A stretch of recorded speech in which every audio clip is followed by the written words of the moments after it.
Assalamualaikum warahmatullahi wabarakatuh. Bismillahirrahmanirrahim. Alhamdulillahirabbil alamin. Allahumma shalli wa sallim ala sayyidina Muhammadin habibi rabbil alamin wa ala alihi wa ashabihi ila yaumiddin, amma ba'd. Subhanaka la ilma lana illa ma 'allamtana innaka antal alimul hakim. Rabbi shrah li sadri wa yassir li amri wahlul 'uqdatam min lisani yafqahu qawli bijahin nabi wa alihi. قال الله تعالى وقل رب زدني علما وقال رسول الله صلى الله عليه وسلم طلب العلم فريضة على كل مسلم.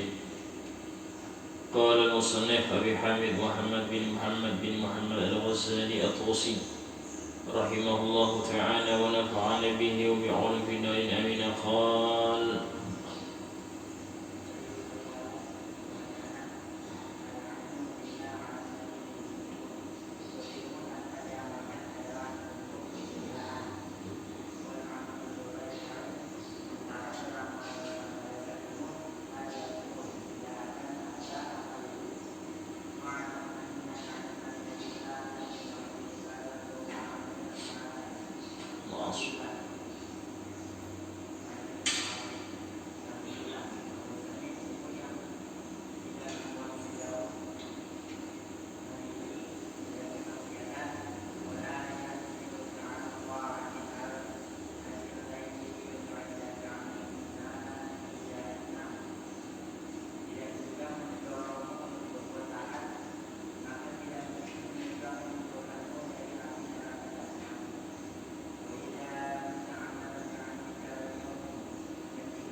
Bismillahirrahmanirrahim.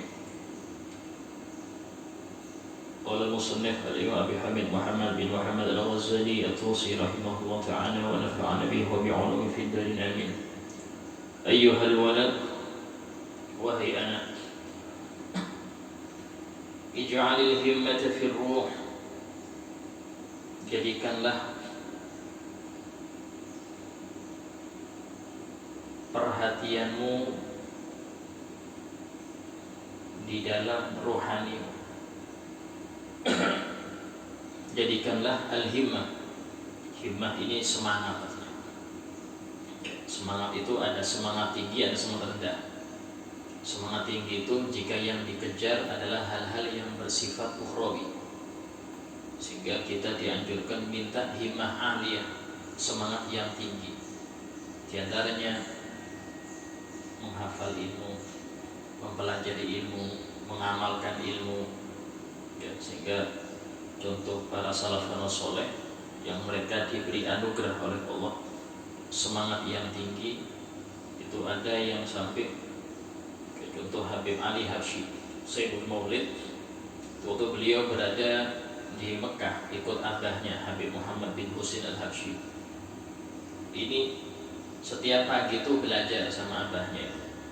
Nah, kalau malam itu mutola'ah, mengulang. Yang dipelajari apa? Kitab Minhaj. Termasuk kitab yang banyak berkahnya adalah kitab karangan Imam Nawawi, Al-Adhkar, Minhaj. Nah, di antara fikih yang menjadi rujukan sebagian besar ulama Syafi'iyah adalah Minhajut Thalibin. Nah, itu beliau waktu kecil belajar itu sama abahnya. Nah, sehingga kalau malam itu mutola'ah, sama sepupunya itu mutola'ah, ngulang. Yang diulang bukan cuma satu kitab, 12 syarahnya Minhaj dibaca. Jadi syarah itu penjelas. Kalau Minhaj itu kitabnya kecil segini aja, tapi syarahnya itu ada 4 jilid biasanya. yang pernah Ustaz baca itu Mughnil Muhtaj, itu syarah Minhaj karangannya Imam Romli, Imam Asy-Syirbini. Kemudian ada juga Tuhfatul Muhtaj karangannya Imam Ibn Hajar 4 jilid.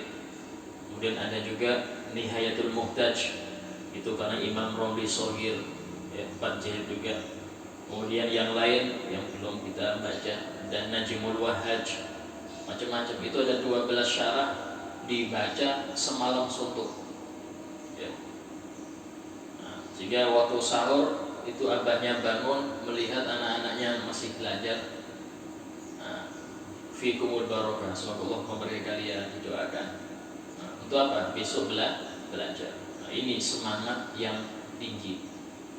Ada semangat yang rendah, itu apa? Semangat di dalam mencari dunia. Semangat dia sampai kadang-kadang nggak tidur malam, ya, begadang untuk nyari dunia. Jadi ini himmah safilah, semangat yang rendah. Kenapa? Yang dituju gak baik, yang dituju sesuatu yang gak harusnya dituju. Kenapa? Karena sudah dijamin. Yang belum dijamin yaitu akhirat kita. Nah, sehingga ini perbedaan. Nah, jadi di sini beliau mengatakan, jadikan semangatmu itu, perhatianmu firruh, di dalam ruhanimu. Karena ruhani inilah yang nanti akan kekal di surga, yang kekal di akhirat. Sehingga roh itu termasuk daripada makhluk yang tidak binasa ketika ditiup sangkakala. Jadi ketika ditiup sangkakala, tiupan yang pertama, wa nufikha fis-sur. Ya, ketika ditiupkan sangkakala itu semuanya hancur, kecuali ada beberapa makhluk tidak hancur. Di antaranya arsy Allah tidak hancur, surga tidak hancur, neraka tidak hancur, ya, roh tidak hancur, roh itu termasuk tidak hancur. Ya, sehingga roh itu sebelum masuk ke jasad itu mereka mengerti Allah, kenal Allah. Bahkan saat rohnya orang kafir pun arif billah, ngerti Allah. Tapi ketika dimasukkan ke jasad, mereka ini teriak, gak mau. Kenapa? Bisa lupa akan Allah. Tapi harus, untuk ke dunia harus masuk jasad. Nah, sehingga ketika sudah masuk jasad, maka mereka lebih banyak ngikutin jasad. Apa itu? Butuh makan, butuh tidur, butuh nikah, ya, butuh senang-senang, butuh ini. Dan itu membuat mereka lupa akan hakikat, lupa akan akhirat. Sehingga seseorang yang mengerti bahwasanya rohani inilah yang harus dipelihara, maka dia kurangin itu tidur, dia kurangin itu makan, dia kurangin itu main-main, dia kurangin. Jadi yang dia permak betul oleh rohaninya. Sering pernah kita sampaikan, kalau sudah rohani itu kuat, ya, kalau sudah rohani itu kuat, maka jasad akan ikut roh. Roh ini pandangannya tembus pandang, itu roh. Kemudian pindah dari tempat ke tempat secara cepat, itu roh. Itulah kalau sudah roh kuat, jangan heran fulan hari ini zuhur di sini, nanti asar sudah di Mekah. Jangan heran, kenapa? Jasad ikut roh. Ya, sehingga dia bisa mendengar yang jauh, jarak jauh. Sayyidina Umar bin Khattab pas khutbah itu beliau teriak, ya Sariyah al-Jabal, ya Sariyah al-Jabal. Siapa Sariyah? Panglima perang yang ditunjuk oleh Sayyidina Umar untuk memimpin peperangan Romawi. Waktu Sayyidina Umar melihat ketika khutbah itu mereka dikepung dari arah depan belakang, sehingga disuruh naik gunung. Sariyah naik gunung. Nah, Sariyah waktu itu dengar teriakan Sayyidina Umar di Madinah, itu dengar, ya Sariyah gunung naik. Nah, orang-orang yang hadir di masjid bingung, Sariyah kok dipanggil? Nggak ada, hadir di masjid nggak ada. Tengah-tengah khutbah itu selesai, lanjut khutbah lagi.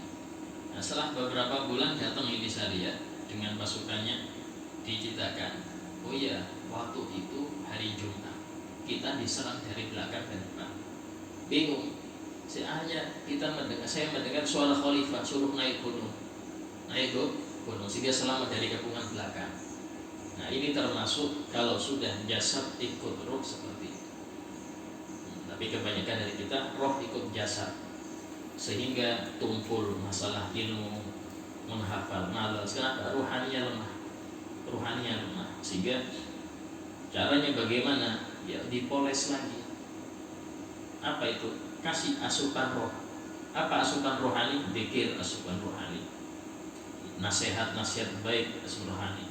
Diingatkan tentang akhirat asupan rohani. Baca Quran asupan rohani.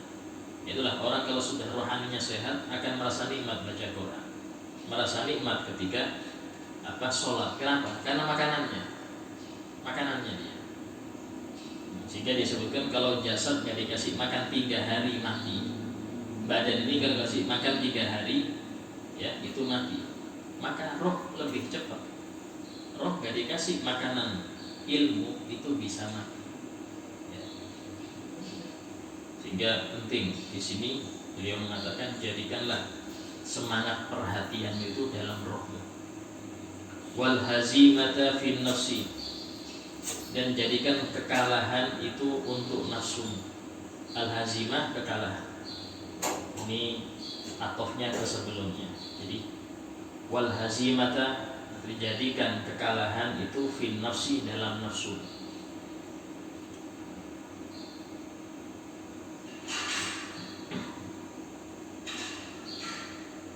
Jadikan kekalahan di dalam nafsu. Sini. Maksudnya apa? Seorang murid, seorang anak, ya itu harus melawan terus hawa nafsu, sehingga jangan sampai menang. Nafsu ini jangan sampai menang. Nah, nafsu ini modelnya ya apa, Ustaz? Dia ini pasti menyuruh sesuatu yang berseberangan dengan perintah syariat. Rata-rata nafsu senang banyak tidur, senang banyak makan, senang banyak main, senang HP-an terus. Ya. Nah, walaupun kadang-kadang nafsu ini kita dibujuk sama dia, kan? Main HP, tapi yang ditonton ceramah, nasihat, jangan dia. Nah, ceramah cuma 5 menit, ya. Nanti muter lagi, lain lagi, ya ditonton lain. Nah itu sudah nafsu pintar itu, ya. Karena kita sudah menahan, nggak boleh lagi sudah saya. Tapi di dakwah kau silaturahim, ya. HP itu silaturahim untuk ini, ya. Kegodaan yang mana aja yang di pas ceramah 5 menit lanjutannya lain, film selesai, ya. Akhirnya 5 menit ilmu, 1 jam selain ini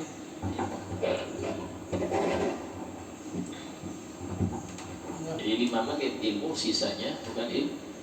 Habis waktunya, ya, kena godaan syaitan.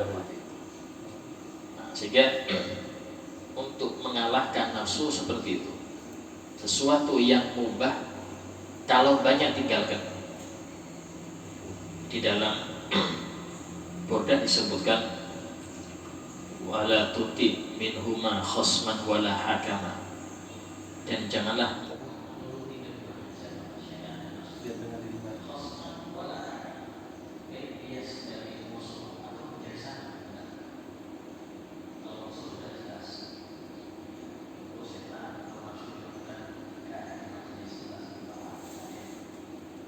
yang merahnya dinaikkan ke atas, merah yang ujungnya.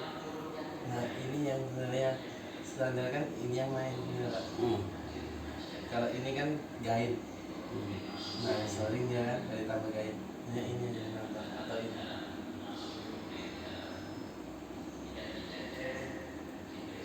Storing aja. Storing sudah ada.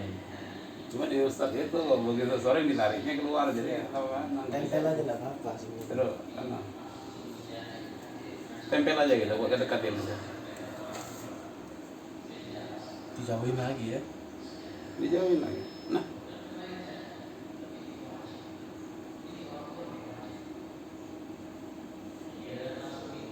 enggak ada. Itu jauh sekali pakai. Nah sudah ini, biar ditempel nggak apa-apa itu. Nggak apa-apa. Parakin Ustaz gitu. Bisa ini. Bisa jadi ini. bagi yang memeriksa Pakai situasi. ya, ada cacatnya perintah ini. Oh. Nah, sehingga dalam ucapannya lagi Imam Busiri mengatakan wan nafsu katifli intuh bilhu syabba ala hubir rodai wa intaftimhu yanfatimi. Nafsu itu seperti anak kecil, anak bayi. Yang bayi itu kalau dia disusui terus gadis sampai besar masih nyusu, tapi harus sampai 2 tahun sudah berhenti, stop. Nangis dia, walaupun nangis sampai sakit kadang-kadang, ibunya juga sakit, tidak apa-apa, tapi habis itu tidak pengen lagi gitu. Maksud demikian, ketika dia itu pengen sesuatu, contoh kita mau berhenti HP ya. So, kalau kalian ya yang masih bujang-bujang nggak ada faedahnya ya. Kecuali kalau kerja atau contoh untuk dakwah. Tapi kalau nggak punya apa-apa, cuma untuk game aja, nah ini nafsu. Ya stop dulu. Sakit hati memang, waduh ya bosan. Harus saya perlu telepon, ya hati yang cuma bisa telepon SMS, nggak ada alasan. Ganti HP ini dengan HP yang senteran itu, yang Nokia itu, ya itu untuk ngelawan dulu, ngelawan. Seminggu 2 minggu sakit, sampai sebulan enak sudah santai. Yang bikin rusak Itu cara kan untuk melawan gini. pelan-pelan. Imam Ghazali pernah memberi contoh. Ini harus stamina kan? Ya apa cara kita untuk melawan satu, ini yang main makan Liverpool banyak. kayak ini nggak apa-apa. Ya caranya biasanya kecil, ini yang gede. Anda Ini yang hitung, bikin makan Anda yang dihitung berapa tenaga suap. tambahan. Oh Ustaz, saya kalau sekali makan itu bisa 20 suap. Ya sudah, Volume keluar itu besok tambahan dikurangi kan. 19 suap aja. Jadi kan ini tidak dimainkan. Ya. Makanya Terus kalau mampu 18 suap aja. Main di sini. Terus sampai dia gain ini yang besar di- sebenarnya. pada Cara kerjanya yang betul kan? batasan di mana Ini standar sudah. dia bisa berhenti walaupun masih lapar. Liverpoolnya kayak apa nggak apa-apa dia. Nah, itu diantaranya.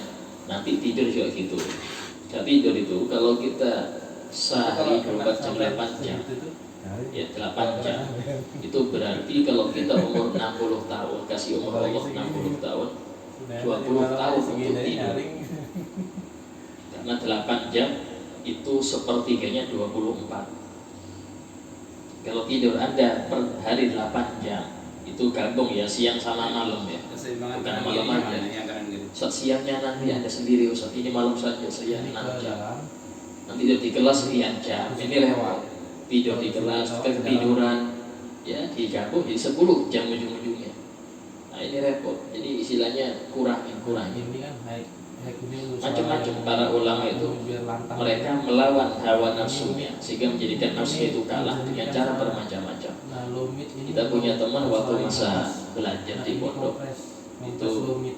Habib Jadi Hamid kalau suaranya terlalu maksudnya keras, beat speed ya, dikompres. paling Kalau suaranya orang kurang dibuka. Itu Masya Allah. Ya, kapasitasnya. Nah, kalau belajar itu, kan suaranya berbeda kan. ya nah, Jauh dekat. surbannya Iya. punya kira wajib surban itu wajib surban. Itu surbannya Nah, suaranya dia jika lo kapasitasnya berdiri penting, ranjang, dikompres, kan kita kan ranjang sedikit susun ini. ininya. Dia pas ranjang bawah dan di atasnya itu ada kayunya diikat. Nah, nanti ditaruh leher sini. Itu kalau belajar gini juga. Jadi kalau ngantuk nggak nafas, baru bangun lagi. Itu sambil dia bilang santai baby, istirahat aja. Enggak, masih bisa. Masih bisa. Itu dilatih terus, ya macam-macam. Sampai kita punya guru Sodko Imudin, itu beliau pernah cerita kita ini saking waktu masa-masa waktu senangnya belajar semangat itu, sampai biar tidak ngantuk itu dikasih minyak kayu putih, biar tidak ngantuk kasih minyak kayu putih, sampai akhirnya masih ngantuk minyak kayu putih kasih balsem, ya balsem dulu yang hijau itu, ya. Sampai kacamata beliau itu punya 2, kemana punya 2 kacamata, satu untuk baca kitab, satu untuk lihat orang, tembel sini kacamata itu, untuk baca kitab ada khusus, nanti kalau mau lihat orang ganti lagi. Ini saking senangnya belajar, ya. kita ingin punya semangat seperti itu. Ya contoh baca Quran, ayo satu hari dijatah sekian juz atau seminggu khatam. Nah, ada yang punya semangat itu, harus ada ya. Itu ini himmah aliyah. Untuk apa? Mengalahkan nafsu. Nafsu tidak mau kita taat. Wal mauta fil badani, dan jadikan al-maut kematian itu pada badan. Maksudnya apa? Jangan dibiarkan badan ini itu terus. Ya, jangan dituli terus badan ini, tapi lawan ya, lawan. Kenapa? Li'anna manzilaka al-qabru, karena tempatmu nanti adalah dikubur. Karena tempatmu nanti adalah dikubur.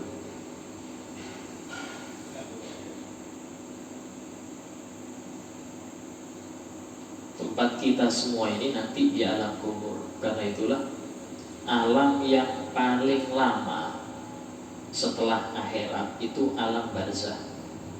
Jadi semua orang yang meninggal ya, mulai zaman Nabi Adam sampai sekarang, guru-guru kita semua itu, orang tua kita semua masih di alam barzah.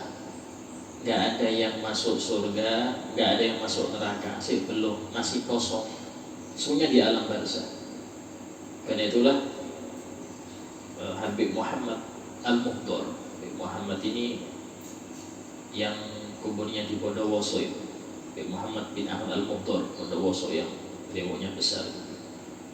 Itu beliau setiap malam itu baca Quran di kuburnya. Jadi beliau sudah gali kubur di Bondowoso, kuburan beliau. Itu tiap malam baca di situ. Sampai anaknya itu, karena kalau ada tamu, mana abahnya? Lagi di kuburan. Dia lagi di kuburan. Jadi dia bilang, saya malu, dia pada tamu, mana abahnya? Lagi di kuburan. Kapan Nabi selesai ini? Kata abahnya, Habib Muhammad mengatakan, anak ini gak selesai kecuali sampai bisa melampaui Siti Robiah. Siti Robiah Al-Adawiyah itu hatam di kuburnya 7.000 kali hatam. Dan aku laki-laki malu kalau cuma 7.000 atau kurang, harus di atasnya. Itu semangat mereka ya.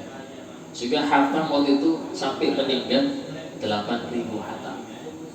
Beliau 8.000 kali hatam di kuburnya Al-Quran. Kenapa? Kata beliau, orang-orang sibuk mempermak rumahnya. Ya ini rumahku, rumah masa depanku di sini. Jadi kan aku permak dia. Ya, permak dengan baca Quran di sini.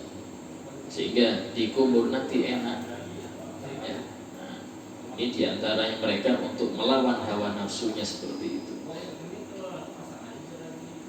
Wa ahlul maqabir, sementara ahli kubur, orang-orang yang sudah wafat, ahli kubur,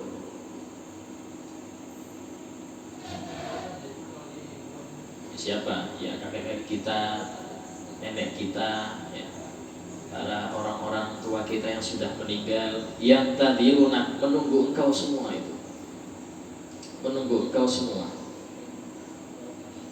Wa ahlul maqabir, orang-orang ahli kubur menunggu engkau semua. Fi kulli lahdah, di setiap waktu. Ya. Fi kulli lahdah, di setiap waktu. Mata taslu ilaihim, kapan engkau sampai kepada mereka? Kapan engkau sampai mereka? Ditunggu terus. Ya. Jadi orang-orang ahli kubur itu menunggu yang hidup. Tapi ingat, jangan sampai kita datang kepada mereka tanpa ada bekal. Iyaka, hati-hati, hati-hati, antasila ilaihim bila zat, engkau sampai kepada mereka tanpa perbekalan. Hati-hati, engkau sampai kepada mereka tanpa bekal, ya, perbekalan. Hati-hati. Jadi sini bagaimana setiap orang yang hidup itu mendambakan berkumpul dengan orang-orang yang soleh. Itulah diantara doa pas kita ziarah masuk ke kubur, ya, apalagi kepada orang soleh, itu membaca assalamualaikum dar qaumin mu'minin, salam sejahtera bagi kalian wahai penduduk kampungnya orang-orang mukmin, wa atakum ma tu'adun, dan sudah datang kepada kalian yang dijanjikan, apa itu kematian, wa inna insyaallah bikum lahiqun, dan kami insyaallah akan nyusul kalian. Kok pakai insyaallah Ustaz? Kan sudah pasti mati. Insyaallah di situ nyusul kalian orang-orang soleh. Kita gak ngerti nyusul siapa, gabung dengan orang soleh apa orang toleh, gak paham itu. Sehingga kita mengharap gabung dengan mereka yang soleh ini. Caranya ya Pak, ya beramal seperti amal mereka. Setelah mengapa sih para ulama itu mengadakan haul, peringatan haul orang wali ini, tujuannya agar kita punya semangat untuk nyusul mereka. Kita kadang-kadang cuma hadir, ya Fatihah saja, tapi nggak ada semangat ingin nyusul mereka. Berapa banyak orang cinta fulan, tapi nggak kumpul dengan fulan. Kenapa? Amalnya beda. Istilahnya yang wajib aja dia nggak mau ikut.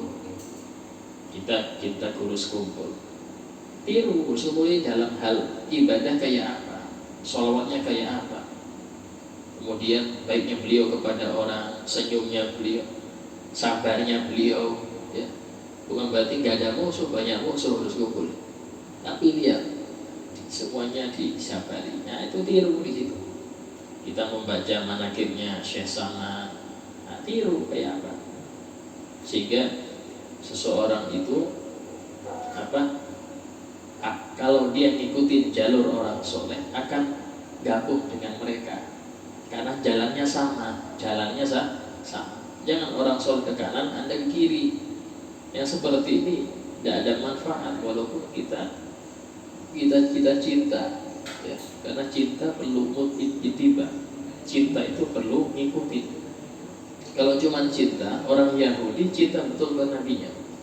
Orang Yahudi itu sama nabinya cinta, tapi gak kumpul dengan nabinya. Kenapa? Mereka menyeleweng, gak ngikut ajaran nabinya, tapi cinta. Ini repot. Hanya cinta gak bisa, harus ittiba, harus ikut. Qala Abu Bakar As-Siddiq radhiyallahu an, insyaallah kita bahas yang akan datang. Fikih sampai mana sudah?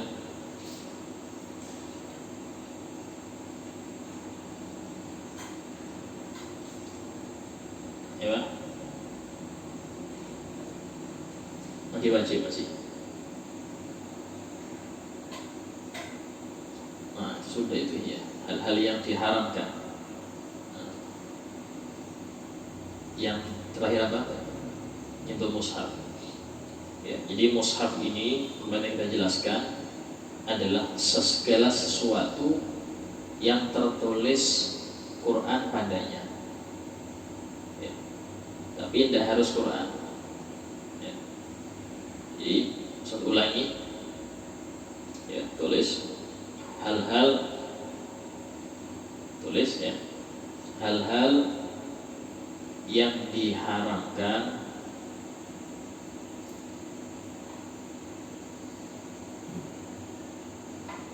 bagi yang gak berwudu. Hal-hal yang diharamkan bagi yang tidak berwudu atau berhadas kecil. Yang pertama sholat. Ya, sholat ini terangan ya. Sholat ini itu umum, mau sholat fardu atau sholat sunnah, atau yang disamakan dengan sholat seperti apa? Sholat jenazah. Sholat jenazah walaupun gak ada rukuk, gak ada sujud, gak ada tahiyat akhir, tetap hukumnya sholat. Atau sujud tilawah, ya, ini kembali untuk terangkan. Sujud tilawah ini disunahkan bagi orang yang membaca Al-Quran ya, atau yang mendengar baca Quran, tapi dia langsung pas membaca ayat sajadah, ya, maka disunnahkan sujud tilawah, sujud sajadah di dalam sholat atau di luar sholat. Kalau dalam sholat sering kita lakukan itu subuh Jumat. Nah kalau di luar sholat bagaimana? Nah, di luar sholat ini, nah itu kalau di luar sholat kayak kita baca Quran, tapi bacanya tidak boleh milih surat, ya, harus dari awal, dari Al-Baqarah sampai mungkin berapa minggu, berapa bulan. Nah pas ketemu ayat sajadah, maka waktu itu kita disunnahkan sujud tilawah. Caranya ya apa? Ya caranya seperti biasa. Nah, kalau mau kita menghadap ke sana kiblat kan, nah berarti berpaling dengan kiblat. Boleh berdiri, boleh duduk dengan takbir dulu, nggak boleh langsung sujud. Dan ada di luar sholat takbir Allahu Akbar, niat di hati apa? Saya niat sujud tilawah. Tumakninah, langsung takbir lagi Allahu Akbar, sujud. Ya, sujudnya sunnah membaca sajada wajhihi lilladzi khalaqahu wa sawwarahu wa syaqqa sam'ahu wa basarahu 3 kali. Nah, ditutup wa tabarakallahu ahsanul khaliqin. Baru takbir lagi Allahu Akbar, duduk tahiyat akhir tanpa baca tahiyat. Tumakninah langsung salam, assalamualaikum, baru lanjut ngaji. Nah, itu kalau di luar sholat. Kalau dalam sholat ya langsung aja sudah sujud untuk tilawah langsung. Ini di luar sholat seperti itu. Ini sunnah bagi yang baca atau yang dengar. Yang dengar enggak.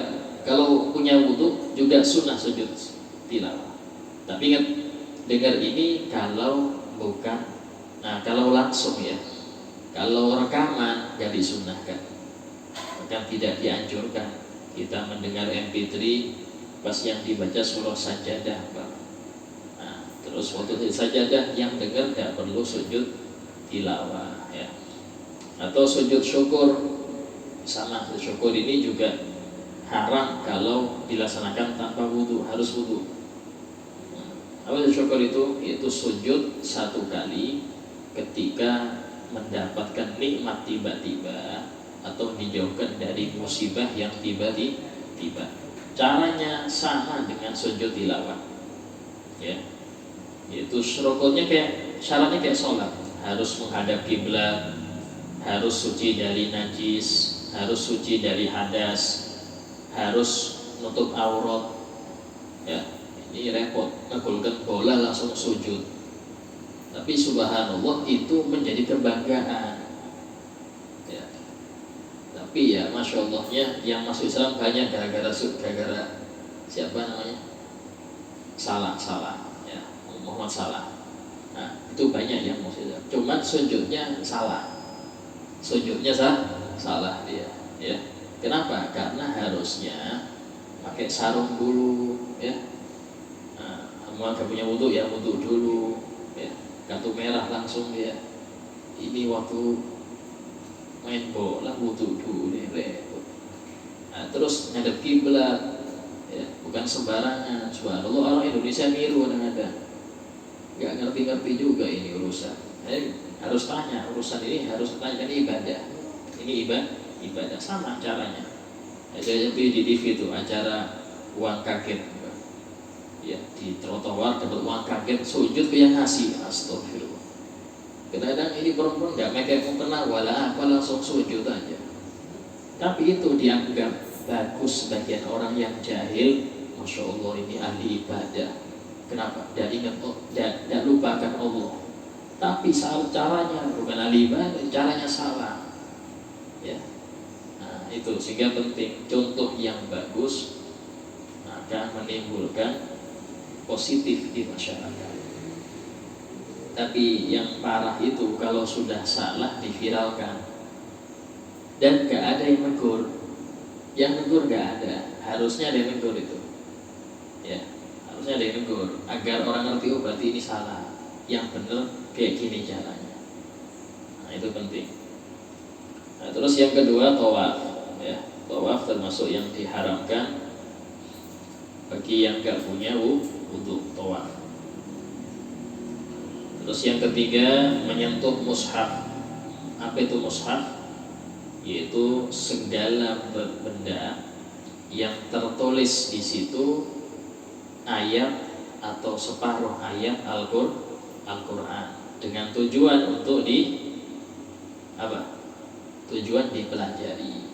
Kalau nulisnya untuk jimat, nulisnya untuk kaligrafi, contoh ada orang nulis kaligrafi, ya, nulis la ilaha illallah kayak orang, bentuk orang umpama. Tapi ini bukan untuk dibaca, untuk kaligrafi. Hukumnya tidak apa-apa disentuh, tidak masalah.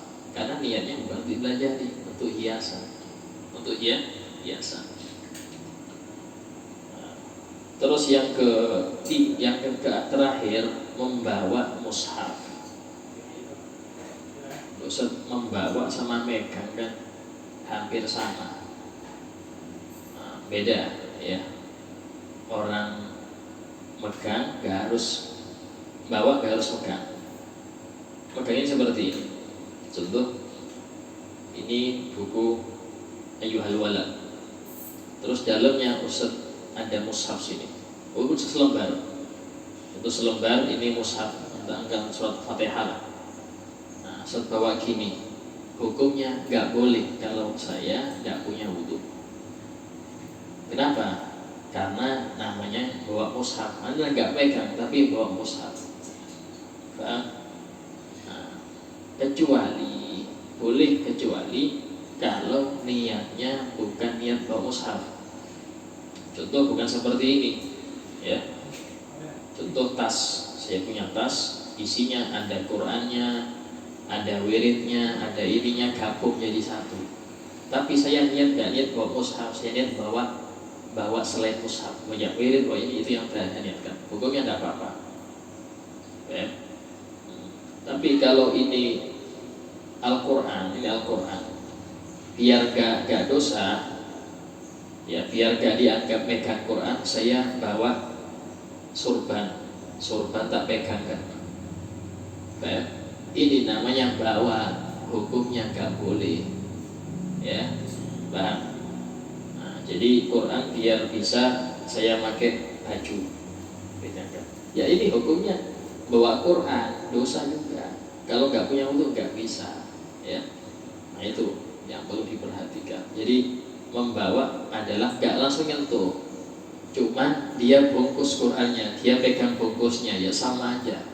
Anda nggak nyentuh tapi bawa, ya.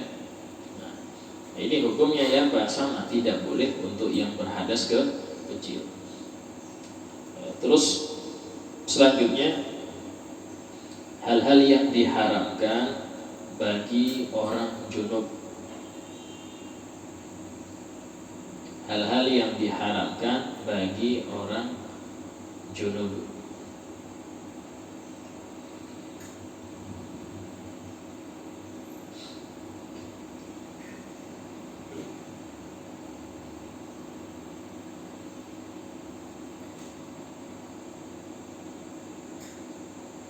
Yang pertama, sholat. Apa itu junub? Siapa yang tahu junub itu apa? Tidak tahu junub. Apa itu junub? Keluar mani, mimpi basah, ya, atau keluar sendiri, atau hubungan badan, ya, itu junub namanya. Hubungan badan atau mimpi basah. Nah, dan wajibnya mandi. Tapi sebelum dia mandi haram melakukan hal-hal yang berikut ini. Yang pertama, sholat. Ya, sholat hukumnya haram.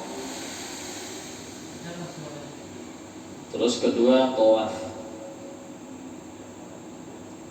Yang kedua, tawaf. Orang yang junub haram tawaf. Ya. Yang ketiga, menyentuh mushaf, sama. Menyentuh mushaf.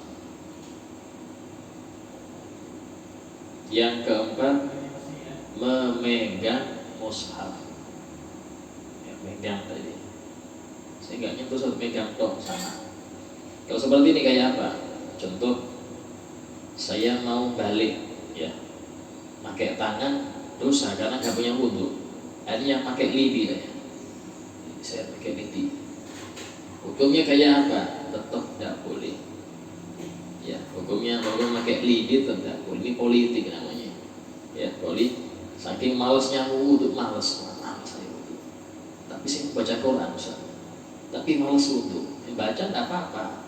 Baca itu tidak apa-apa. Yang nggak boleh nyentuh. Caranya, karena saya nggak hafal, saya balik dengan lidi. Hukumnya itu tidak boleh. Dan termasuk yang haram, ini sering dilakukan oleh sebagian orang tua. Apa itu? Membalik Quran dengan ludah. Pernah lihat apa itu? Nah, biar gampang ngotorin Quran, haram. Hati-hati. Nah, kalau ngitung uang tidak apa-apa, ngitung uang pakai ludah tidak apa-apa. Tapi Quran jangan, ya, karena itu ngotorin, sama orang ngeludahin Quran. Tapi dengan cara halus, nggak boleh hukumnya. Atau termasuk yang nggak boleh nyimpen uang di Quran. Ini biar aman, taruh Quran. Insya Allah barokah, Ustaz, barokah. Di Quran barokah. Ini jahil, ini nggak ngerti. Cuma nggak sampai haram, makruh. Ya, membuat Quran simpenan untuk uang ini makruh. Kalau ada najis di Quran, wajib dihilangkan. Contoh, terkena ada bangkai semut di Quran, atau terkena kotoran cicak, wajib dihilangkan. Bahkan sampai umpama membuat Quran itu rusak, tidak apa-apa. Kenapa? Menghilangkan najis di Quran, hukumnya wajib. Contoh, ketika kita kasih air, kita gosok sampai rusak umpama kertasnya. Ya, ini kalau dari kasih air gak hilang. Hukumnya wajib kasih air, walaupun bikin rusak, walaupun. Kenapa? Karena menghilangkan najis wajib. Okay. Terus kemudian yang ke berapa? 5. Yang kelima, berdiam di masjid. Berdiam di masjid. Orang yang junub tidak boleh berdiam di masjid. Apa itu masjid? Nah, masjid itu adalah suatu tempat, tanahkah atau apa, yang diwakafkan oleh pemiliknya. Pemiliknya mewakafkan menjadi masjid. Contoh, umpama saya punya tanah kosong masih belantara, saya wakafkan. Ini batas ini sampai sini, batas ini sampai sini. Ini saya wakafkan untuk masjid. Hukumnya sudah hukum masjid, walaupun belantara. Walaupun belantara. Seumpama ada orang di situ itikaf, saya itikaf karena Allah Taala, dapat pahala dia. Walaupun sambil mancing, karena masih ada rawanya dia mancing. Kan ini masjid, iya. Makanya saya lihat itikaf sambil mancing, hukumnya sah, dapat pahala. Tapi orang junub mancing di situ dosa. Orang junub mancing di situ dosa. Kenapa? Karena dia junub, masuk masjid gak boleh. Nah, yang punya lagi buat pacaran di masjid. Ya, kan belum jadi masjidnya, masih rawa-rawa. Ya, pacaran di situ, hukumnya dosa di masjid pacaran, masya Allah. Dosa besar itu. Dosa besar. Baik, di masjid pacaran. Lu kan belum ada bangunan, iya, jadi sudah wakaf masjid. Nah, beda dengan masjid musola. Ya, kalau musola, walaupun junub, tidak dosa kalau berdiam di musola, tidak dosa. Ya, Pak junub hadir pengajian di sini, ingin hadir tapi saya malas mandi, nanti aja siang-siang mandinya. Ya, hukumnya nggak dosa, cuman makruh. Ya, makruh. Itu masjid ya. Ya, apa kalau di tempat parkirnya, Ustaz? Saya bukan di masuk masjidnya, saya di terasnya atau tempat parkir lah. Tempat parkir bukan termasuk masjid. Tempat sandal kayak apa? Sandal bukan termasuk. Nah kalau teras kayak apa? Teras kayak ini, teras di luar pintu teras namanya. Saya di terasnya aja. Teras masuk masjid. Ya teras termasuk masjid. Nah, sehingga ini perlu hati-hati. Kalau lewat saja, tadi kan dibilang berdiam di masjid. Nah saya cuma lewat. Kalau muter kejauhan, jadi lewat masjid saja Ustaz, pintu sini atau pintu sini, hukumnya tidak apa-apa. Ya, yang nggak boleh itu tetap di masjid. Kalau lewat tidak apa-apa. Seperti lewat, contoh mengambil barang yang tertinggal di masjid. Yang masuk masjid ngambil barang langsung keluar, tidak masalah. Tapi duduk, nah ini yang berbahaya. Kalau cuma lewat, tapi kan lewat itu bagi masjid yang punya 2 pintu atau lebih. Yang pintunya 1 lah kemana? Putar aja dia. Jadi nggak ada alasan. Kalau pintunya 1 ya bukan lewat, hukumnya main-main hukum itu. Ya tidak dibolehkan. Nah, terus yang ke-6, membaca Al-Quran. Haram membaca Al-Quran. Nah, bagi yang junub tidak boleh membaca Al-Quran, kecuali kalau sebagai hisnun, sebagai apa, benteng dia. Contoh dia setiap mau tidur baca ayat kursi, dia baca ayat kursi. Nah itu dia rutini untuk tameng dia ketika malam hari, hukumnya tidak apa-apa. Atau litabaruk, ngambil berkah, seperti kalau makan dia membaca apa? Bismillahirrahmanirrahim, kan termasuk ayat Quran ini. Cuman dia memang baca itu bukan untuk baca Quran, untuk tabarukan saja. Mau makan masih baca Bismillah, hukumnya tidak apa-apa, tidak masalah. Ya, itu yang diantara yang dikecualikan. Kalau alasan takut hilang hafalan, Ustaz, ya mandi aja, ngapain repot-repot? Ya, Ustaz saya takut hilang hafalan, ya mandi selesai, mandi ambil Quran baca. Ya, nggak perlu repot-repot. Kalau nggak ada air tayamum, nggak ada air tayamum. Apa yang dibasuh kita tayamum? Bukan dibasuh, diusap. Apa yang diusap? Muka dan tangan, bukan gulung-gulung di pasir, tidak perlu. Kan mandi wajib, iya. Walaupun tayamum pengganti mandi wajib, cukup muka dan tangan, selesai. Ya. Dan itu Anda sudah bisa untuk sholat, bisa ini, bisa semua. Terus kemudian yang selanjutnya, apa namanya? Hal-hal yang diharamkan, tulis hal-hal yang diharamkan bagi perempuan haid atau nifas. Hal-hal yang diharamkan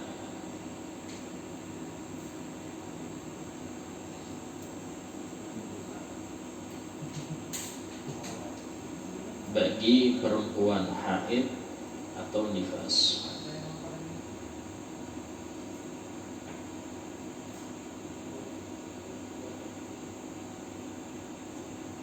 Ya, sudah. 1 sampai 6 sama kayak tadi itu. 1 sampai 6 sama.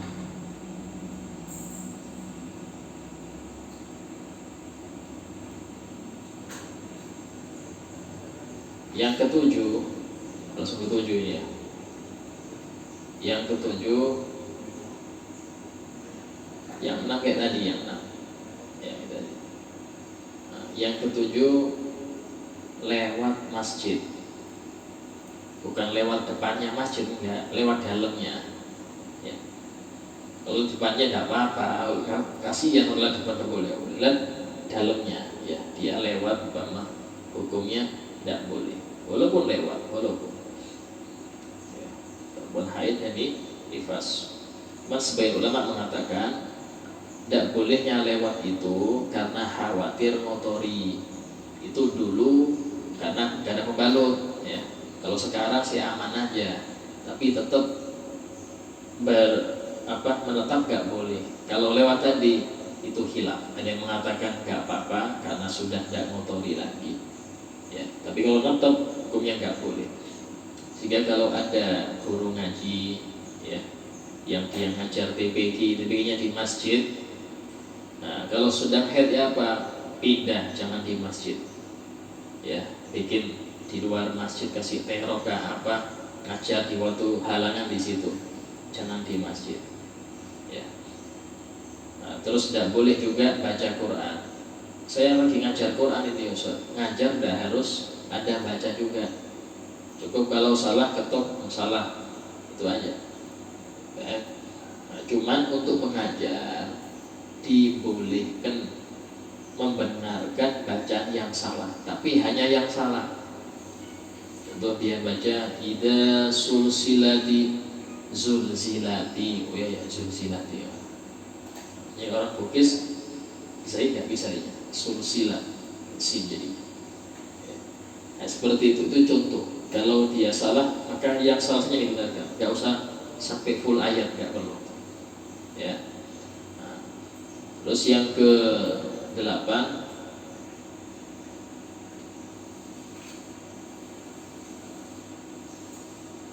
berpuasa. Yang ke-8 berpuasa. Haram bagi perempuan yang haid berpuasa, tapi wajib qadha. Ketika dia nggak puasa wajib diqadha. Beda dengan sholat. Ketika dia nggak sholat nggak perlu diqadha. Cuman boleh nggak Ustaz saya langsung fidyah? Nggak boleh ya. Kalau dia masih kuat untuk qadha wajib diqadha, walaupun sampai beberapa lama, tidak apa-apa.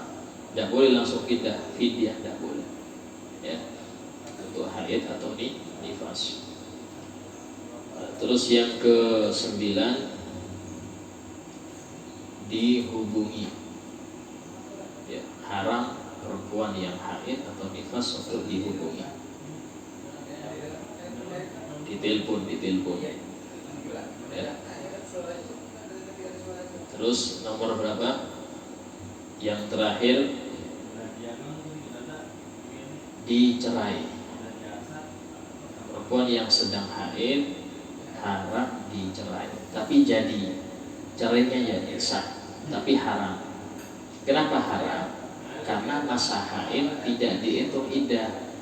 Iddah itu apa sih Ustaz? Iddah itu masa perempuan itu vakum, masa vakumnya dia, gak boleh keluar rumah, gak boleh dilamar orang, apalagi menikah gak sah. Kapan itu masa iddah? Perempuan yang diceraikan dia tetap di rumah selama 3 kali suci. Kalau dia orang yang masih haid 3 kali suci. Contoh dicerai waktu suci 1 gitu. Nanti haid suci lagi 2, haid suci lagi 3, haid ketiga selesai. Nah, kalau dia dicerai waktu haid gak kehitung haidnya, kasihan ya, itu menjadi bahaya untuk dia. Sudah ada. InsyaAllah untuk pertanyaan mungkin yang akan datang pertanyaannya. Fadil Habibina syukur. Al-Fatihah. Bismillahirrahmanirrahim.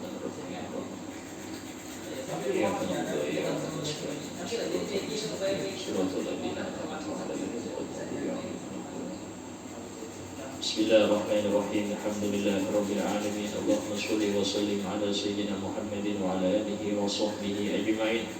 Rabbana anfa'na bima 'allamtana, Rabbi 'allimna alladhi yanfa'una, Rabbi faqihna faqih qarabatina fi dinina, Rabbi waffiqna fi umri ma taraka bi aqwalan fi'lan karama, warzuqna kulla halalan daima wa khila fi ulama.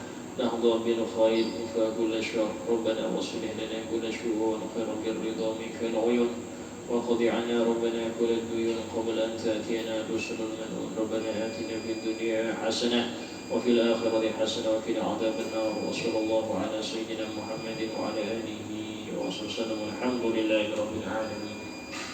السلام عليكم ورحمة الله وبركاته.